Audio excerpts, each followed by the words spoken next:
ভাই আজকের এই ভিডিওটা একটু মেহেরবানি করে দেখবেন প্লিজ। একটু সময় নষ্ট করেন, ২-৪টা মিনিট কথাগুলা শুনে যান।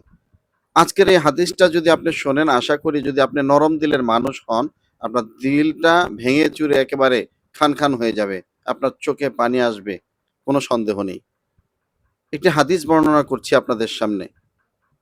নবীজি সাল্লাল্লাহু আলাইহি ওয়াসাল্লামের কিছু সাহাবী নবীজি সাল্লাল্লাহু আলাইহি ওয়াসাল্লামকে বললেন, ইয়া রাসূলাল্লাহ, ইয়া হাবিবাল্লাহ, আপনার প্রিয় সাহাবী হযরতে তালহা তিনি সবসময় ফজরের নামাজ পড়েই সালাম ফিরাতে দেরি, তিনি বাড়িতে যেতে দেরি করেন না। দ্রুত মসজিদ থেকে বের হয়ে যান। নবীজি সাল্লাল্লাহু আলাইহি ওয়াসাল্লাম বললেন, "কি বলো? ঘটনা কি সত্য?" সাহাবীরা বললেন, "হ্যাঁ ইয়া রাসূলুল্লাহ, ঘটনা সত্য।" নবীজি সাল্লাল্লাহু আলাইহি ওয়াসাল্লাম বললেন, "ঠিক আছে, তাহলে আমি একটু দেখি আগামীকালকে তালহার কি অবস্থা।" নবীজি সাল্লাল্লাহু আলাইহি ওয়াসাল্লাম পরের দিন ফজরের নামাজ পড়ালেন। নামাজ পড়ানোর পরে সাহাবীদের সেই কথা স্মরণে আসার পরে নবীজি সাল্লাল্লাহু আলাইহি ওয়াসাল্লাম তালহা রাদিয়াল্লাহু তাআলা আনহুর গতিবিধি লক্ষ্য করলেন। লক্ষ্য করার পরে দেখলেন সাহাবীরা যে কথা বলেছেন, তালহা রাদিয়াল্লাহু তাআলা আনহু ঠিক সেমনটি করেছেন। তালহা রাদিয়াল্লাহু তাআলা আনহু চলে গেলেন। নবীজি কিচ্ছু বললেন না। সাহাবীদেরকে বললেন, সাহাবীরা, আগামীকালকে তালহা যখন ফজরের নামাজ পড়ার পরে বের হতে যাবে, তখন তোমরা তালহাকে বলবা, তালহা যেন আমার সাথে দেখা না করে না যায়। নবীজি সাল্লাল্লাহু আলাইহি ওয়াসাল্লামের কথা অনুযায়ী সাহাবীরা তালহা রাদিয়াল্লাহু তাআলা আনহুকে বললেন, তালহা, নবীজি তোমার সাথে কথা বলবেন, তোমাকে নামাজ শেষ করেই দ্রুত বাড়িতে যেতে নিষেধ করেছেন, নবীজির সাথে দেখা না করে। তালহা রাদিয়াল্লাহু তাআলা আনহু নামাজ পড়ে বসে রইলেন। নবীজি সাল্লাল্লাহু আলাইহি ওয়াসাল্লাম তালহাকে ডাক দিলেন, তালহা এদিকে আসো। তালহা রাদিয়াল্লাহু তাআলা আনহু গেলেন। যাওয়ার পরে বললেন, কি ব্যাপার তালহা? আমি কি তোমার সাথে কোনো জুলুম করেছি? তালহা, আমি কি তোমাকে কোনো কষ্ট দিয়েছি? তালহা, তুমি কি আমার কোনো কথায় কষ্ট পেয়েছো? তালহা, আমার কোনো চলাফেরার কারণে তুমি কি কষ্ট পেয়েছো? চিন্তা করা যায়, কে বলছেন যাকে সৃষ্টি না করলে আসমান, জমিন, পাহাড়, পর্বত কোনো কিছুই সৃষ্টি করতেন না?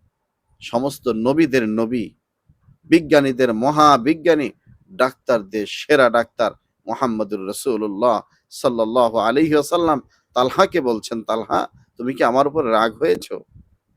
তালহা রাদিয়াল্লাহু তাআলা আনহু চোখের পানি ছেড়ে দিয়ে বললেন, ইয়া রাসূলুল্লাহ, ইয়া হাবিবাল্লাহ, আমার পিতামাতা আপনার উপরে কোরবানি হোক, আমি কি আপনার উপরে রাগ করতে পারি? নবীজি সাল্লাল্লাহু আলাইহি ওয়াসাল্লাম বললেন, তালহা, যদি আমার উপরে রাগ না করো, তাহলে কেন তুমি ফজরের নামাজ পড়েই দ্রুত বাড়িতে চলে যাও? তালহা রাদিয়াল্লাহু তাআলা আনহু বললেন, ইয়া রাসূলুল্লাহ, ইয়া হাবিবাল্লাহ, আমি এই জন্য দ্রুত আমার বাড়িতে চলে যাই, আমার এবং আমার স্ত্রীর পরার জন্য মাত্র এই একটা কাপড়ের টুকরো আছে।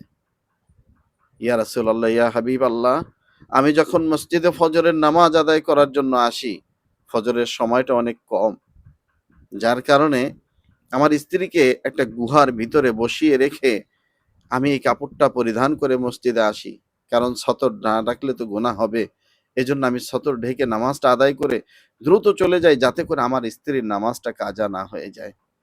ইয়া রাসূলুল্লাহ, ইয়া হাবিবাল্লাহ, আমি আপনার উপরে কোনো ক্ষোভ, রাগ কোনো কিছুই নাই ইয়া রাসূলুল্লাহ, ইয়া হাবিবাল্লাহ। আমি এইজন্য চলে আসি, আমার স্ত্রীর নামাজটা যেন কাজা না হয়। কারণ আমার তো কাপড় একটা।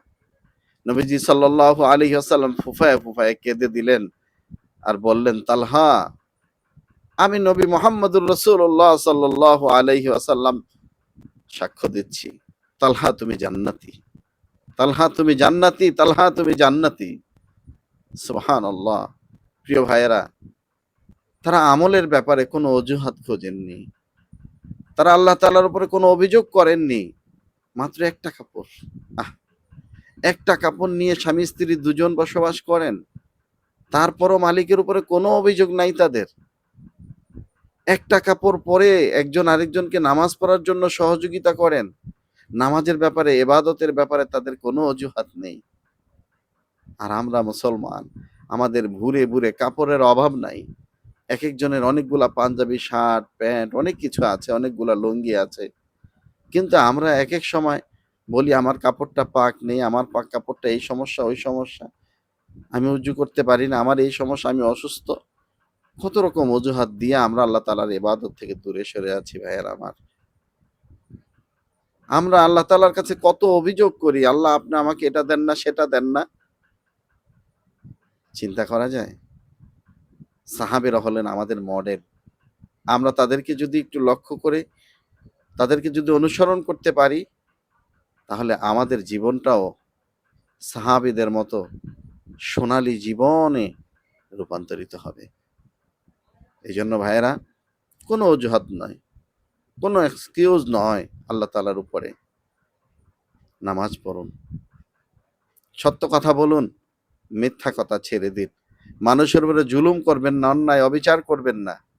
আপনার ক্ষমতা আছে বলেই মানুষকে হুমকি ধামকি দিয়ে মানুষের উপরে চোখ রাঙানোর চেষ্টা করবেন না। আপনি যা কিছু করছেন, আপনার ইগোর গোলামির কারণে আপনি করছেন। যখন আপনার সামনে আজরাইল চলে আসবে, যখন আপনি বয়স্ক হয়ে যাবেন, গায়ের চামড়াগুলা বোর্ডে যাবে, তখন বুঝতে পারবেন এই ইগোর কোনো দাম নাই, এই অহংকারের কোনো দাম নেই। তখন আল্লাহ তাআলার কাছে কি জবাব দিবেন আপনি? এ সমস্ত জুলুমের কারণে, এই যে মানুষের উপরে জুলুম করেছেন, এটার কি জবাব দিবেন আল্লাহ তাআলার কাছে? তাই আসুন আমরা নবীজির সে হাদিসকে অনুসরণ করি। নবীজি সাল্লাল্লাহু আলাইহি ওয়াসাল্লাম বললেন, আল মুসলিমু মান সালিম আল মুসলিমুনা মিন লিসানিহি ওয়া ইয়াদিহি। খাঁটি মুসলমান তো ওই ব্যক্তি যার হাত, মুখ, সকল কিছু থেকে অন্য মুসলমান ভাই নিরাপদে থাকে। আমরা কারো উপরে জুলুম করব না, অত্যাচার করব না, নিপীড়ন করব না। হিংসা, ক্ষোভ, অহংকার, রিয়া সবকিছু আমরা ছেড়ে দিব। এবং আল্লাহ তাআলার প্রতি কোনো অভিযোগ আমরা করব না। ইবাদতের ব্যাপারে কোনো অজুহাত আমরা খুঁজব না ইনশাআল্লাহ। প্রিয় ভাইয়েরা, যদি ভিডিওটি ভালো লাগে একটি লাইক দিয়ে ভিডিওটা শেয়ার করে ছড়িয়ে দিবেন। আর যদি ভালো লাগে একটি লাইক দিয়ে আমার চ্যানেলটি সাবস্ক্রাইব করে রাখবেন। ফেসবুক পেজ থেকে যারা দেখছেন অবশ্যই পেজটি ফলো দিয়ে রাখবেন। আজ এ পর্যন্ত, দেখা হবে নতুন কোনো ভিডিও নিয়ে। ততক্ষণ ভালো থাকবেন, সুস্থ থাকবেন। আল্লাহ হাফেজ। আসসালামু আলাইকুম ওয়া রাহমাতুল্লাহি ওয়া বারাকাতুহু।